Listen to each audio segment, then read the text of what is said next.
Querido irmão, você é convidado nesta hora a abrir a sua Bíblia em Apocalipse capítulo 17.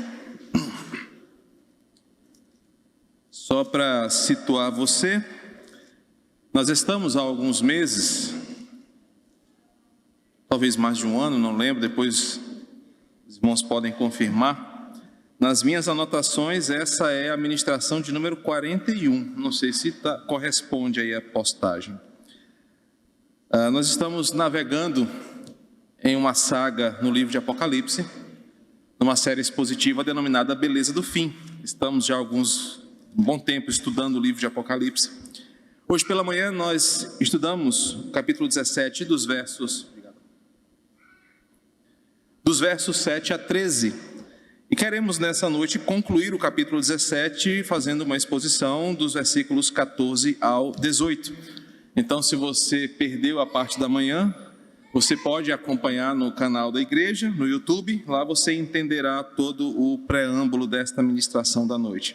E também, se você perdeu alguma das exposições anteriores, lá você tem em sequência todas as exposições feitas até aqui no livro de Apocalipse. Vamos ler os versos 14 ao 18, assim diz a santa palavra do Senhor. Pelejarão eles contra o Cordeiro, e o Cordeiro os vencerá, pois é Senhor dos senhores e Rei dos reis. Vencerão também os chamados, eleitos e fiéis que se acham com ele. Falou-me ainda, as águas que viste, onde a meretriz está assentada, são povos, multidões, nações e línguas. Os 10 chifres que viste e a besta, esses odiarão a meretriz, e a farão devastada e despojada, e lhe comerão as carnes e a consumirão no fogo. Porque em seu coração incutiu Deus que realizem o seu pensamento, o executem a uma e deem à besta o reino que possuem, até que se cumpram as palavras de Deus. A mulher que viste é a grande cidade, que domina sobre os reis da terra. Vamos orar mais uma vez? Senhor, que texto maravilhoso temos descoberto em Apocalipse 17. Essa é a nossa terceira mensagem envolvendo este capítulo e quão edificado temos sido ao longo dessas exposições. Que agora à noite o Teu Santo Espírito não faça diferente, mas fale à Tua igreja e apesar do instrumento que assume o microfone, seja o Senhor a falar em Tua santa e perfeita palavra. E que saiamos daqui edificados para a glória do Teu nome. Amém. Meus queridos, hoje pela manhã nós começamos uma exposição em Apocalipse 17. Na verdade, retomamos os nossos estudos em Apocalipse. Desde o ano passado nós demos uma pausa para que o pastor descansasse e também a igreja desse uma respirada sobre essa série de mensagens. Mas hoje retomamos a partir do versículo 7. E como é um texto complexo, talvez uma das unidades mais difíceis de Apocalipse, resolvemos desmembrá-lo para que você entenda com a maior serenidade possível, longe de todas as interpretações erradas, as escolas hermenêuticas que fogem da intenção desse texto. Então, você que talvez não tenha ouvido pela manhã, você perdeu uma exposição onde, a partir do versículo 7, nós somos abençoados desde a primeira pergunta que o anjo faz para João. Nós percebemos no versículo 7, através dessa pergunta que o anjo faz a João, como Deus está com o seu povo caminhando para nos livrar dos espantos e admirações de uma vida que não está centrada no Evangelho. Aprendemos no versículo 7 que a pergunta do anjo representa para nós, Igreja de Cristo, a certeza de que o Senhor está do nosso lado, não nos permitindo viver vagando sem um rumo diante das coisas terríveis que estamos vivendo. Aprendemos também no versículo 7 de que a palavra do Senhor apresentada, pregada e explicada traz ao cristão uma lente para enxergar esse mundo, sem misticismos, sem incertezas, mas andando retamente na palavra. A partir do versículo 8, nós aprendemos hoje pela manhã, versículos de 8 a 12, que quando o anjo interpreta a visão de João pela palavra do Senhor, ele explica os poderes dessa vida, os poderes desse mundo que, governados, seduzidos e incentivados pelo grande dragão do capítulo 12 e os seus agentes, se voltam contra Cristo e o seu povo, o povo do pacto. Aprendemos também nos versículos 9, nos versículos 10 e 11, que, embora a investida satânica seja tão forte que ataque através de governantes, poderes, instituições, a palavra de Deus já decreta o seu fim. Aprendemos que sempre haverá aflição neste mundo, aprendemos que sempre os poderes se levantarão contra a palavra, por isso que é impossível a igreja fazer alianças abençoadas com poderes desse mundo. Aprendemos que eles eram, que eles são e que eles serão. Aprendemos pela exposição do texto, a partir do versículo 11, que nos últimos dias, aquela influência satânica que até então ou até outrora era camuflada, era subtendida, ela se tornará cada vez mais explícita. Quanto mais perto do fim, mais Satanás se levantará de forma escancarada, anunciando a sua investida contra o povo de Deus. E aprendemos no versículos 12 e 13, que toda autoridade que esses homens, mulheres, governos, poderes assumiram ao longo dos anos, com a intenção de atacar o povo de Deus, com a intenção de destruir a igreja, causaram muitos danos a todos nós. Mas o seu fim está decretado, eles cairão por terra, embora achem que terão algum tipo de vitória. Agora, a partir do versículo 14, nós vamos continuar esta exposição, porque a coisa muda de figura.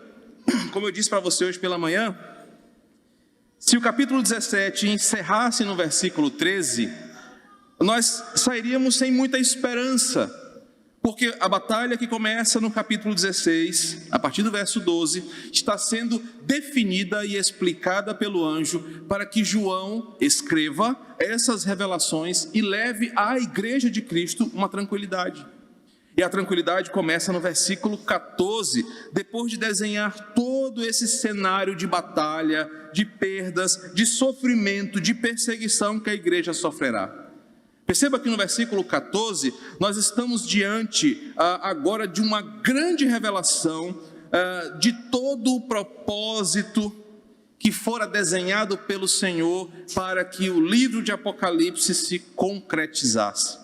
Hoje pela manhã, eu voltei lá no capítulo 1, quando João recebe do anjo a revelação sobre Jesus Cristo. E aqui está diante de nós um grande resumo do que será o Apocalipse revelado ao povo de Deus. É sobre Jesus Cristo, a sua vitória, o seu poder e a sua soberania. Então, quando observamos o versículo 14, nós percebemos duas coisas distintas. Primeiro, todos os poderes da terra, influenciados pela mulher revelada no capítulo 17. Admirados pela besta, aqueles que são seus seguidores, seus adoradores, se voltarão contra o Cordeiro. É bem verdade que desde Gênesis, toda guerra, ela é uma guerra santa, ela é uma guerra religiosa. Embora nós possamos pensar que a guerra que acontece de forma iminente entre a Ucrânia e a Rússia e os Estados Unidos, seja por petróleo, seja por gás natural, a Bíblia nos mostra que todo levante de nação contra nação, reino contra reino, poder contra poder, é uma guerra santa porque envolve o Senhor e a sua igreja. Então, desde Gênesis, nós percebemos que a Bíblia relata o que nós chamamos de guerra santa, pois toda guerra se volta para que o povo de Deus sofra as consequências da batalha. E agora, o versículo 13 deixa isso muito claro. Eles se unirão em um só pensamento, eles se envolverão com a besta, se unirão em poder para, versículo 14, pelejar contra o Cordeiro. Só que perceba a beleza do fim. Haverá uma batalha, não uma batalha caricata como alguns intérpretes desenham, que anjos com armaduras medievais pegarão em espadas para guerrear com demônios. Essa caricatura de uma batalha, ela não condiz com a verdade bíblica. Mas o que o texto nos diz é que os poderes desse mundo se levantarão contra a aliança do povo de Deus, se levantarão contra a Escritura e os seus princípios para guerrear contra o Cordeiro. Se você imaginou até aqui que o Armagedon seria uma batalha medieval, com cavalos, arcos, flechas, espadas e escudos, você está enganado. Não será assim que a Bíblia relata a grande batalha, mas quando poderes, instituições, aqueles que nós pecadores colocamos no poder, se levantam com a sua autoridade para oprimir a igreja, essa é a grande batalha que nós enfrentaremos. E o versículo 14 nos aponta que todos esses poderes, em determinado momento, cada vez mais e mais claros, se levantarão contra o Cordeiro. Mas observem, o Cordeiro já foi morto, o Cordeiro já ressuscitou. Eles não lutarão contra Cristo, pois o Salmo de número 2 diz que Deus zomba daqueles que se acham seus inimigos, não há inimigos para o Senhor. O Cordeiro aqui somos nós, aqueles que estão marcados pela marca de Jesus, aqueles que adoram ao Cordeiro e seguem ao Cordeiro. Eles se voltarão contra o seu povo, eles se voltarão contra o povo de Deus, achando assim que ferirão o Senhor dos Senhores. Mas perceba a beleza do fim, perceba como faz sentido tudo que temos estudado aqui. O versículo 14 diz que eles se levantarão para pelejar contra o Cordeiro, e a afirmação do anjo aquece o coração da igreja: o Cordeiro os vencerá.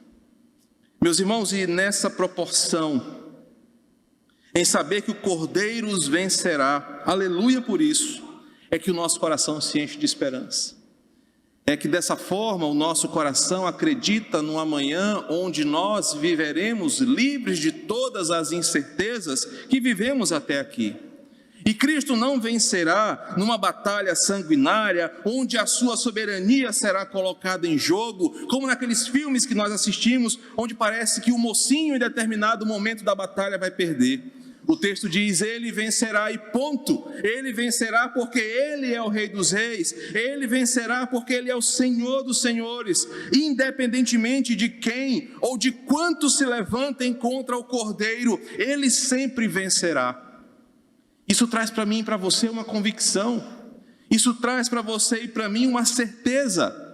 Meus irmãos, aprendemos hoje de manhã: tolos são aqueles que acham que as coisas vão melhorar, tolos são aqueles que acham que trocando de presidente, trocando de partido, trocando de sistema de governo ou de forma de governo, as coisas serão mais amenas para nós. Insensatos são aqueles que confiam nessas instituições o seu coração de forma redentiva. Porque o que nós aprendemos hoje, claramente em Apocalipse, é que as autoridades, governos e poderes, seduzidos por essa mulher, têm um compromisso único, versículo 13, se unirem para atacar o povo de Deus. Por isso que a nossa expectativa messiânica, redentiva, da consumação da história, não está atrelada à nossa convicção política, não está atrelada à nossa ideologia, mas deve estar firmado naquele que nunca teve a sua soberania abalada, nunca teve o seu governo ameaçado, nunca teve instabilidade de soberania e de governo. Por isso o versículo 14 afirma com toda certeza: a história desse mundo será resumida em poderes que se unirão, porque não suportam a presença da igreja, porque não suportam a presença da glória de Deus, porque não aceitam a graça perdoadora, porque não suportam a transformação de vidas, porque não aceitam que pessoas digam não aos seus pecados, que não se dobrem em adoração à besta. Os poderes desse mundo farão de tudo para mim e para você negarmos a nossa fé. Os poderes dessa vida nos seduzirão com ofertas, com propostas, com dúvidas no coração, com inquietações de alma, para que nós possamos perder a nossa certeza. Mas o versículo 14 diz o seguinte: eles vão pelejar, mas eles não vão vencer. Eles vão pelejar, mas eles não vão vencer. O Cordeiro os vencerá, e não porque ele vai estar em maior número, não porque ele vai ter homens e mulheres estratégicos com uma boa assessoria de marketing ou com estratégias militares. O texto dá toda glória, toda exaltação para a vitória por quem Cristo é. E o texto diz: ele vencerá porque ele é Senhor dos senhores e Rei dos reis. Certo comentarista destaca que esses qualificativos, Senhor dos senhores e Rei dos reis, servem para expressar essa coisa superlativa. Rei dos reis indica o seguinte: haverão reis poderosos, haverão homens e mulheres sentados em tronos, soberanos e majestosos, mas existe alguém sobre eles, alguém que é Rei dos reis, alguém que é tão poderoso que não pode ser mensurado. Então o primeiro qualificativo é: Cristo vencerá, porque ele é rei sobre os reis, ele é rei acima dos reis, Por isso não há arrogância de coração humano, não há prepotência humana que possa levantar-se e dizer: eu vencerei a igreja, eu vencerei ao Senhor. Podem se levantar vários Hitlers da vida, podem se levantar várias formas ideológicas, pode se levantar todo o inferno, mas quando eles se levantarem contra o Cordeiro, o Senhor dos senhores, o Rei dos reis, manda todos se calarem, porque só Ele é soberano. O segundo qualificativo, Senhor dos senhores, se o primeiro indica soberania e majestade, o segundo indica glória e poder.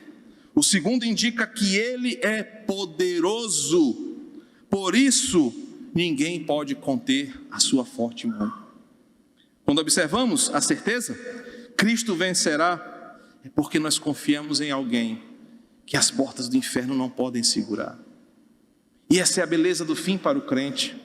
Meu irmão, você pode estar nesse exato momento, enquanto você me assiste aqui ou aqui, enfrentando uma batalha no seu coração, que é o pior campo de batalha que nós temos, onde a sua fé está sendo abalada, onde as suas convicções estão sendo atacadas, onde você acha que não vai vencer, onde você acha que é em vão, onde você acha que não haverá alternativa.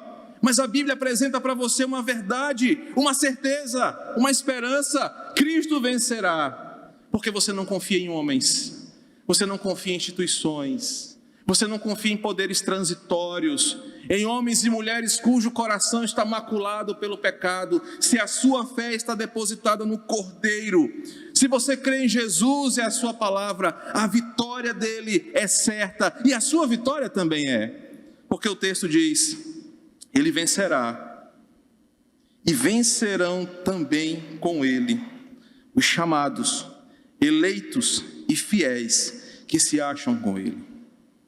Se a vitória de Cristo é inquestionável por quem Ele é, como parte dessa beleza do fim, o verso continua: eu, o miserável pecador, você, um maldito e miserável pecador que anda lutando contra os seus pecados, que tem tudo para ser derrotado porque você e eu somos infiéis à palavra do Senhor, a Bíblia nos garante que nós vamos vencer. Você deveria nesse exato momento estar de joelhos agradecendo ao Senhor, porque você não merece a vitória, você não merece a bênção, eu também não mereço, mas por causa dEle nós vamos vencer. E se você ouve isso de forma indiferente, se jogue na frente de um Quatrac 4 lotado e cheio e rápido, porque você não entendeu a beleza do fim. Se você não entendeu o que eu disse, você é um insensível, porque você merece o inferno. Eu mereço a condenação. Eu mereço que todas as potestades infernais descarreguem todo o seu ódio contra mim. Você merece tudo de pior na eternidade por causa dos teus pecados, por causa de quem você é. Mas a Bíblia disse que por causa dele nós vamos vencer. Por causa dele essas coisas não virão sobre nós. Por causa dele eu estarei liberto eternamente da maldição do pecado que tanto me seduz. Se você ouve isso de forma insensível, eu não sei o que você é. Se você ouve isso e não pede perdão pelos seus pecados no mais íntimo do seu coração, eu tenho pena de você. Se você ouve isso e diz: Senhor, obrigado pela tua salvação e Deus misericórdia, porque eu não ando nos teus caminhos, que você sofra mais do que flamenguista em campeonato brasileiro. Essa passagem nos ensina um princípio, irmãos. Não importa se o teu casamento está destruído, não importa se teu pai e tua mãe lançam palavras de maldição todo dia no teu coração, não importa se você se olha no espelho, odeia a sua autoimagem, não importa se pensamentos suicidas batem no teu coração todo dia, a palavra de Deus te deu uma certeza: nós vamos vencer. Os poderes desse mundo não podem te destruir. Talvez eles possam atacar o teu corpo, talvez eles possam atacar e ferir a tua carne, mas das mãos do nosso Senhor, do seu poder e da sua cobertura eterna de vitória, nada nem ninguém pode nos tirar. Querido, eu acho que essa é a grande beleza do que estamos ouvindo. Eu falei hoje de manhã, esse é meu versículo preferido em todo o livro de Apocalipse, porque ele me dá uma certeza. de que eu posso ser amassado nessa vida pelas mazelas, pelo sofrimento, eu posso ser o homem mais castigado pelas intempéries do pecado toda a minha vida, mas por causa dele, a vitória está garantida. Um dia eu e você, pecadores que somos, olharemos para a morte, e a Bíblia diz que nós vamos zombar da morte, dos inimigos de Deus, nós vamos zombar de todos eles, porque nós vencemos. E não vencemos porque somos resistentes, porque somos fortes, somos os miseravões da vida. Nós venceremos porque Ele venceu. Nós venceremos porque Ele vencerá. Observe que o segredo da vitória está descrito detalhadamente no versículo. Ele enche nosso coração de esperança, para que nos piores momentos da nossa vida, você lembre dessas verdades. Olhe atentamente para o versículo 14. Nós venceremos, não há outro fim. Você sabe que eu repudio todo tipo de teologia coaching, repudio toda a teologia neopentecostal e todos aqueles que a pregam de forma maldita para enganar a igreja. Mas uma coisa que esses caras falam, mesmo sem saber que estão sendo usados por Deus, é essa: você em Cristo foi destinado à vitória. Mas não é a vitória de ser o CEO de uma grande empresa, não é a vitória de não passar por tribulações nessa vida, porque nesse exato momento, os nossos irmãos em Cristo, que estão sendo despachados pelo médico, com seus corpos consumidos por enfermidade, a Bíblia diz que eles vencerão e que não há outro destino para eles. Eles vencerão e ponto final, não há outro destino. O texto diz que nós venceremos, não há outro fim. Talvez as pessoas digam que você é um perdedor, que você é um fracassado, que você é isso ou aquilo. Mas a Bíblia diz que a tua identidade em Cristo você é um vencedor e ninguém pode mudar isso. Eu não concordo com muita coisa não concordo que a Ludmila Feber cantava ou pregava. Mas uma coisa ela me ensinou, ela nos ensinou a vencer mesmo quando o nosso corpo perde. Pelo seu testemunho de fé, aquela mulher ensinou cristãos a vencerem, mesmo quando o mundo acha que você perdeu. Outra coisa que esse versículo nos ensina é que nós venceremos, independente do tamanho dos inimigos. Dos versículos 7 a 13, eu te apresentei hoje pela manhã o tamanho do problema. Quantos serão os inimigos da igreja? Mas o versículo 14 não se importa com isso. Ele diz: nós vamos vencer. Não importa quem são os inimigos, não importa o tamanho dos seus exércitos, nós venceremos.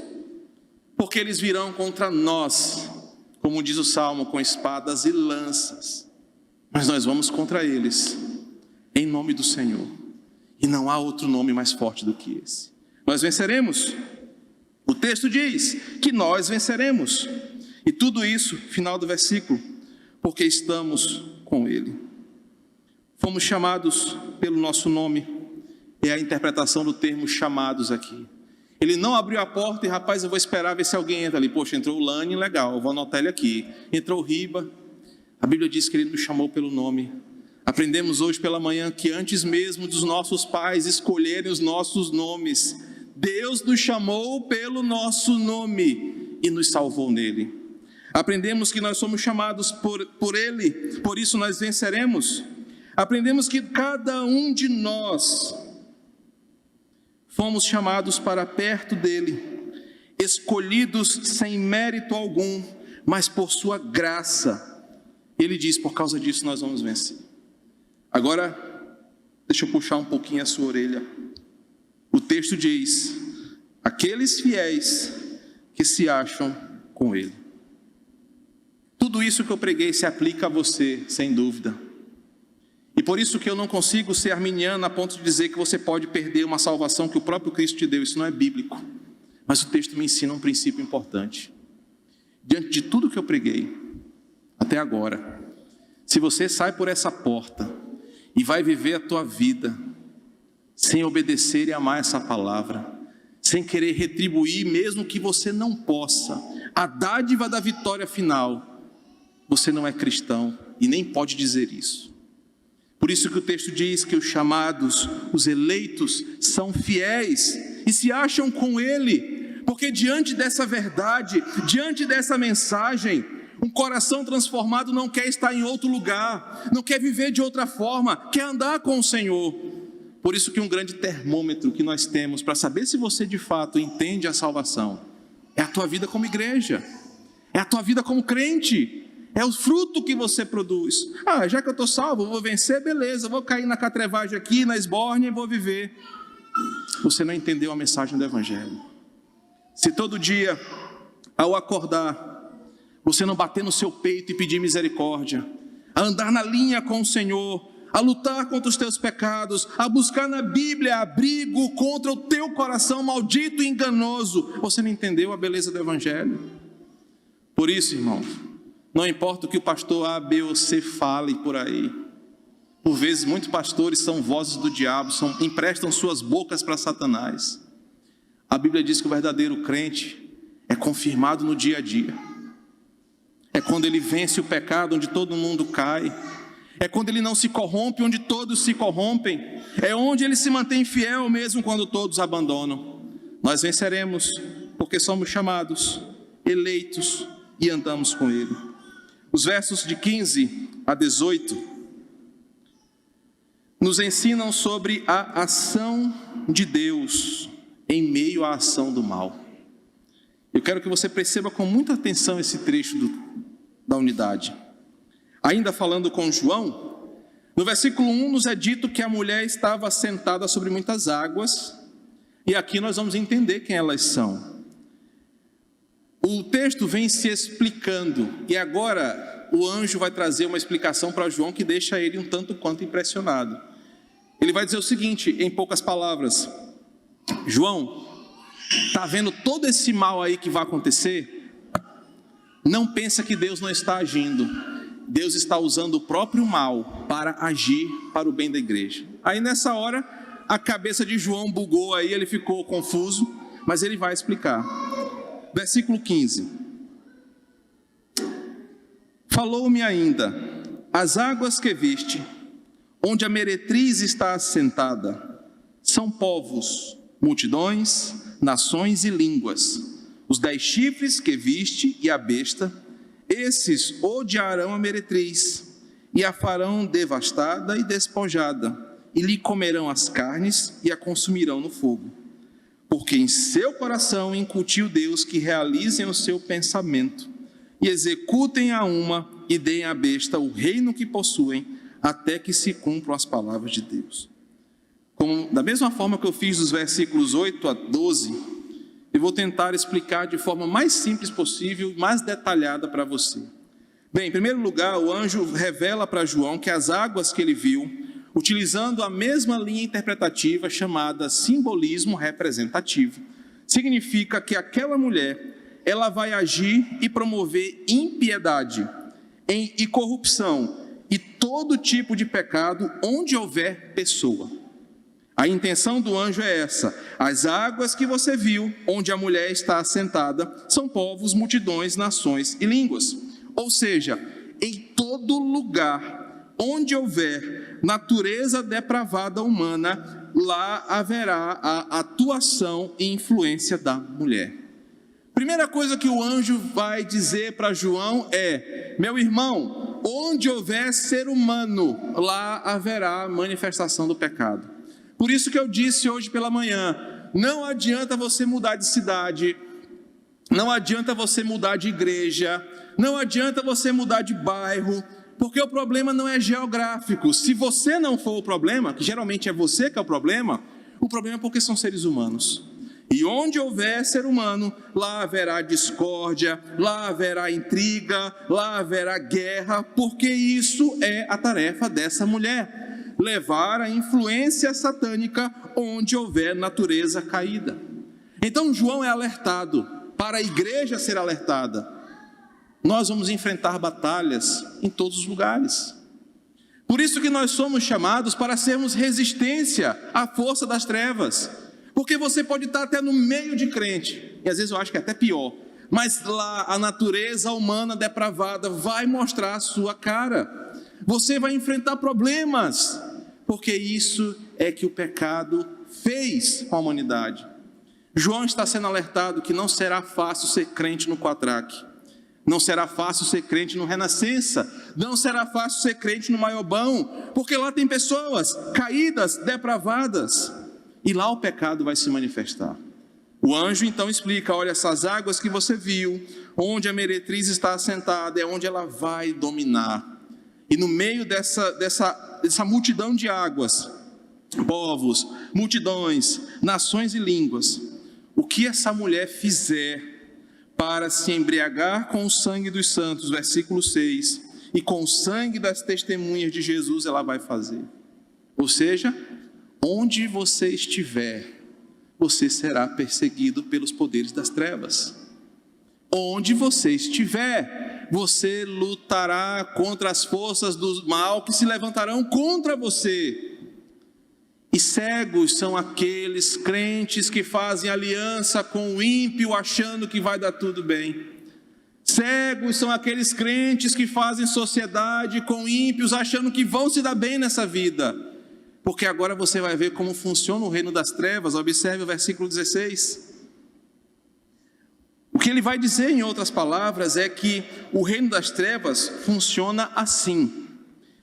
Diferente da eterna harmonia do reino de Deus, da paz que a palavra prega, no reino das trevas há discórdia, há guerra interna, há poderes lutando contra poderes. Observe que os mesmos chifres e a mesma besta que a mulher vai levantar e dar autoridade, o que vai acontecer? Eles vão guerrear entre si.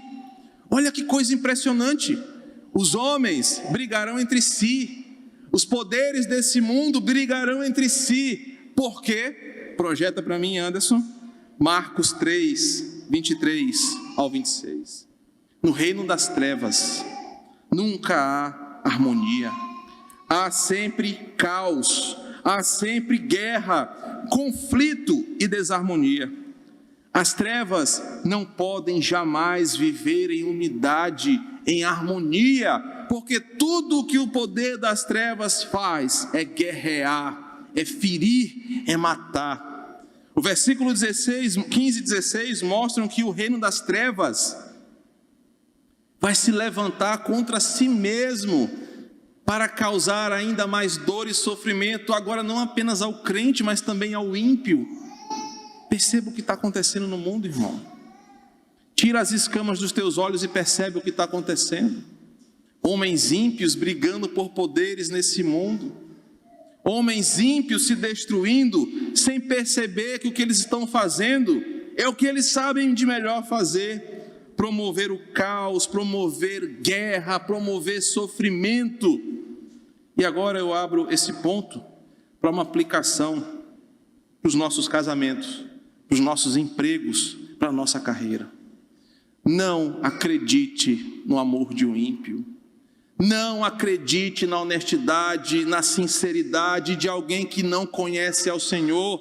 Porque a Bíblia diz, e não sou eu que digo, embora eu diga isso para um monte de gente cabeçuda que não acredita. O ímpio não pode te amar, porque só ama quem conhece a Deus. O teu casamento não será abençoado se você é um homem ou uma mulher de Deus e se casa com um ímpio. Ele vai te fazer sofrer, ele vai te enganar, ele vai te machucar, porque é isso que o reino das trevas faz. Tolos são aqueles que falam: não, pastor, mas ele vai se converter, ela vai se converter, ele vai ser diferente. Como alguém pode oferecer algo que não sabe o que é? O texto está dizendo que fora do reino de Deus, o que existe é caos, trevas, intrigas, discórdias, desarmonia. E o texto é muito claro, é isso que acontece. Da mesma forma, empresas, negócios. Não, vou fazer sociedade com ele, pastor, ele não é crente, mas vai dar certo, ele é um homem trabalhador. Na primeira oportunidade, você vai voltar para o meu gabinete: pastor, ora por mim. Aí o miserável do pastor que não pode dizer não, porque se disser não, vão expulsar ele da igreja, tem que orar por você. Mas a Bíblia está dizendo: não adianta, não pode vir nada de bom do reino das trevas, não pode fluir nada de bênção, porque eles não sabem o que é isso. E o anjo está dizendo para João: João, Deus vai agir no meio de tudo isso. Deus vai usar o próprio fervor do ímpio contra ele mesmo. Deus vai usar o próprio ódio do ímpio contra ele mesmo. E o versículo 17 nos mostra isso. Observe que no verso 17, Deus age soberanamente, inclusive sobre as ações malignas, sobre os próprios demônios, sobre os próprios poderes infernais. Observe que o versículo 17 diz o seguinte: porque em seu coração incutiu Deus que realizem o seu pensamento. Espera aí, como assim? Deus é soberano? Nada acontece sem o seu sim ou sem o seu não. Isso é a verdadeira soberania. Observe que o mal acha que está com a bola toda. Estamos botando terror no crente, estamos perseguindo igreja, estamos matando aqueles que confessam o nome de Jesus, estamos fazendo escarcéu na terra. Só que o texto diz que eles estão fazendo o que o próprio Deus permite que eles façam. Eles estão fazendo exatamente o que Deus planejou, exatamente o que Deus permitiu, exatamente o que Deus determinou. Olhe de novo para o versículo 17. Porque em seu coração incutiu Deus que realizem o seu pensamento. E a expressão aqui é, em seu coração incutiu Deus, é uma expressão usada no tempo de João, literalmente para dizer o seguinte: Deus conduziu o coração daqueles homens para fazerem exatamente o que ele imaginou. Ou seja, sabe aquele teu vizinho mala, que se você pudesse, fosse permitido, 38 ia assobiar de manhã cedo na porta dele?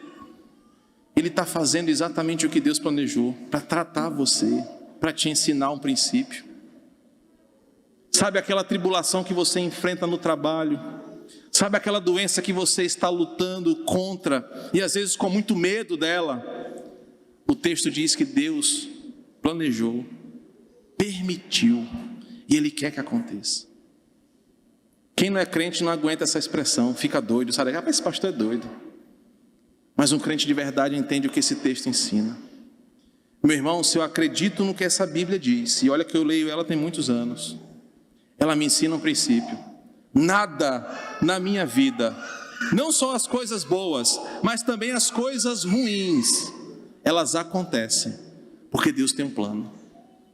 E cegos são aqueles que não agradecem ao Senhor na privação e na bênção. Lembra de Jó? O Senhor deu, o Senhor tira. Eu vou orar ao Senhor de Jó só quando as coisas estão boas? Eu tenho que louvar quando elas estão mal. O texto me ensina que Deus é tão soberano que até mesmo o mal que acontece comigo de forma desastrosa, mesmo quando o mal em pessoa se levanta contra mim, por vezes afligindo o mais profundo da minha alma, o texto fala que Deus tem um propósito para demonstrar os seus atributos divinos, a sua graça, a sua justiça, e também para tratar o meu coração. Amós capítulo 3, versículo 6 diz: virá o mal sobre a cidade sem que o Senhor permita. Tudo que Deus faz tem um propósito final, de apontar para a sua glória, de apontar para a sua graça, de nos fazer confiar nele. A unidade termina, versículo 18, com uma última explicação do anjo. Ele diz: João, a mulher que você viu, que ela é protagonista da visão, ela é identificada como uma grande cidade. Por isso, aprendemos duas coisas aqui. Primeiro, já estamos entendendo que é errado personificar as coisas em Apocalipse. Falei isso pela manhã. É errado você tentar achar que Apocalipse fala de pessoas. Ah, esse aqui era Nero. Não, bem aqui é Sarney. Não, bem aqui é fulano de tal. Não é a intenção de Apocalipse. A primeira coisa que nós vemos é que a mulher aqui, ela não é uma mulher, não é um personagem, e fica mais claro agora, ela é chamada de uma grande cidade. Por isso é errado personificar essa mulher como um ser humano, ou que nasceu, ou que vai nascer. Assim como é errado você pensar que o anticristo vai ser um cara que vai assumir a presidência dos Estados Unidos, como aquele filme Deixados para Trás. Não tem nada a ver com isso. Ela é um símbolo, ela não é uma persona. Ela é um sistema global, aqui chamado de uma grande cidade. E nós já aprendemos o que é essa grande cidade. Eu não vou falar de novo, porque eu não sou pago para ficar repetindo toda vez, mas você pode consultar lá e assistir a aula sobre quem é essa grande cidade. Mas eu vou te dar um spoiler. Apocalipse fala de duas cidades.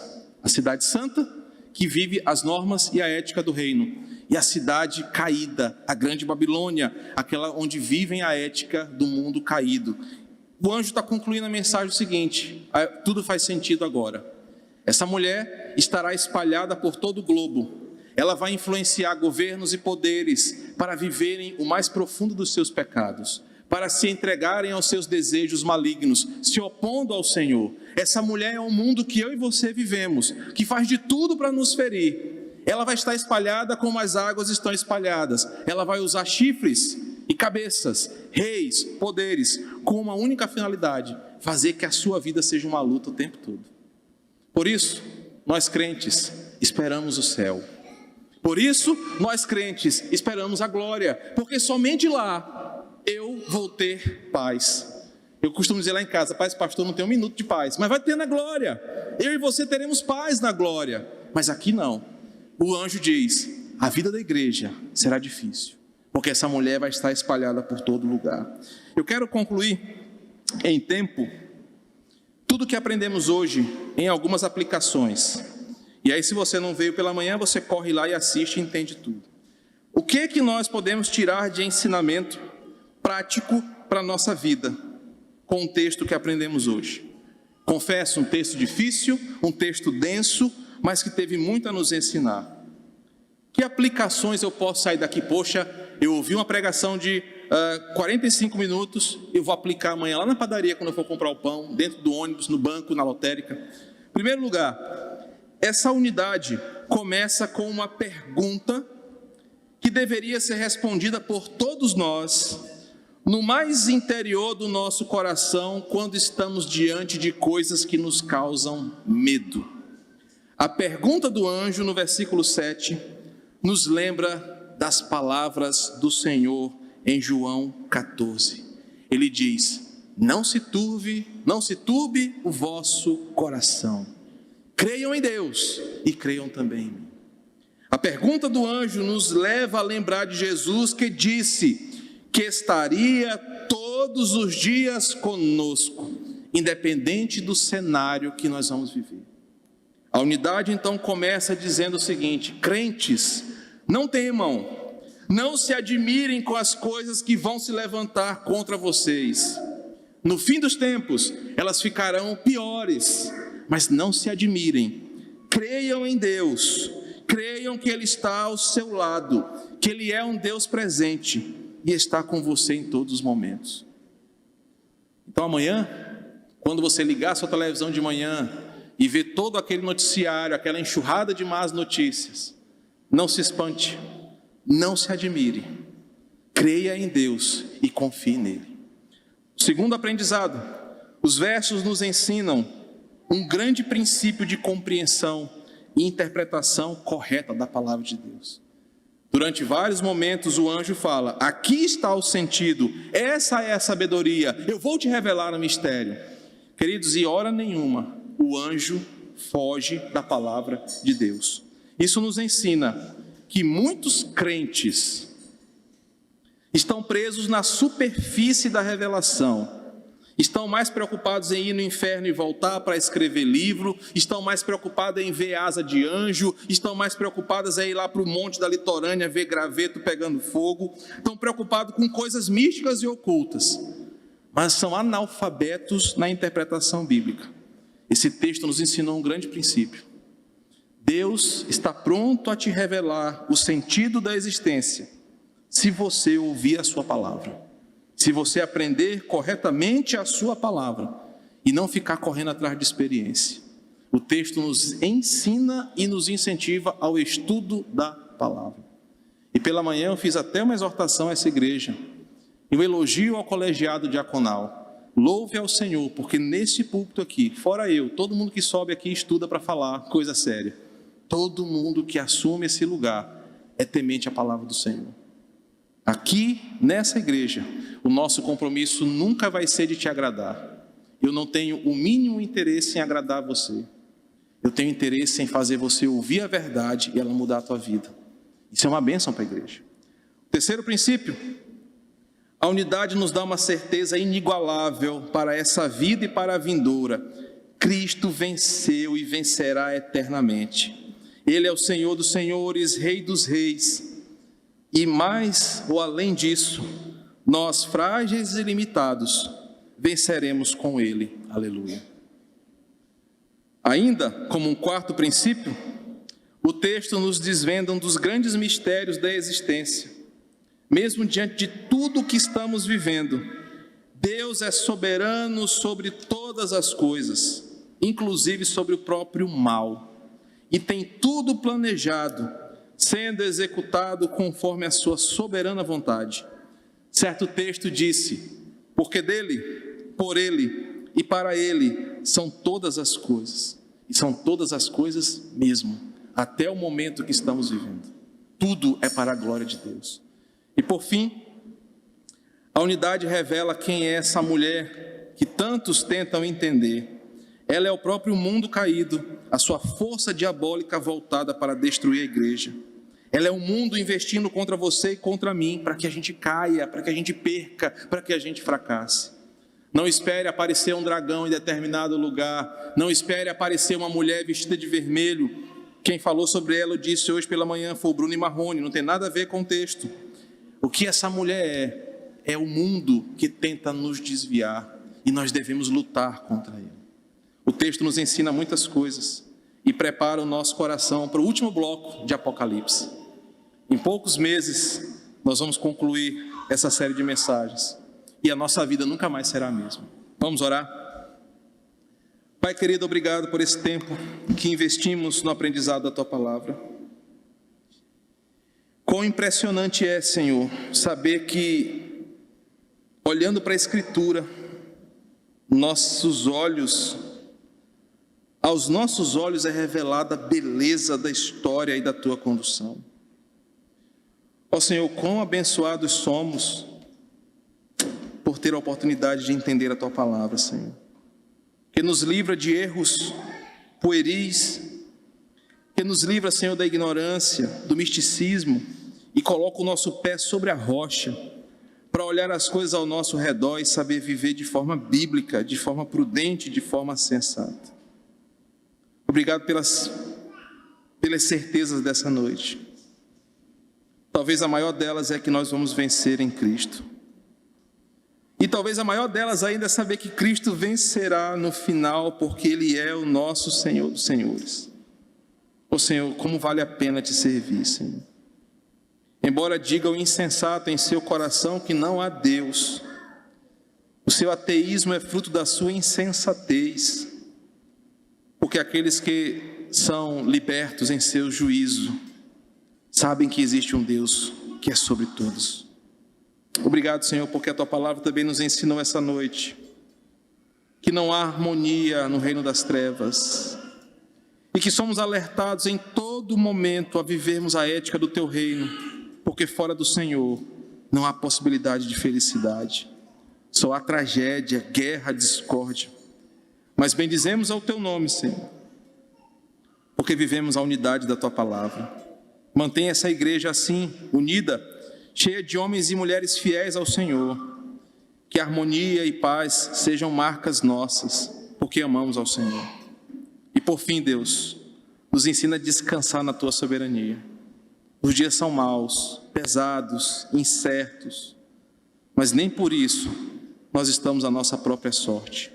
Tudo está acontecendo porque o Senhor tem um plano. E como eu sempre digo para o meu coração, um dia o Senhor vai sentar todo o Teu povo e vai explicar porque tudo está acontecendo. Aí nesse dia nós vamos terminar cantando o louvor ao Teu nome, Senhor. Que assim seja, em nome de Jesus.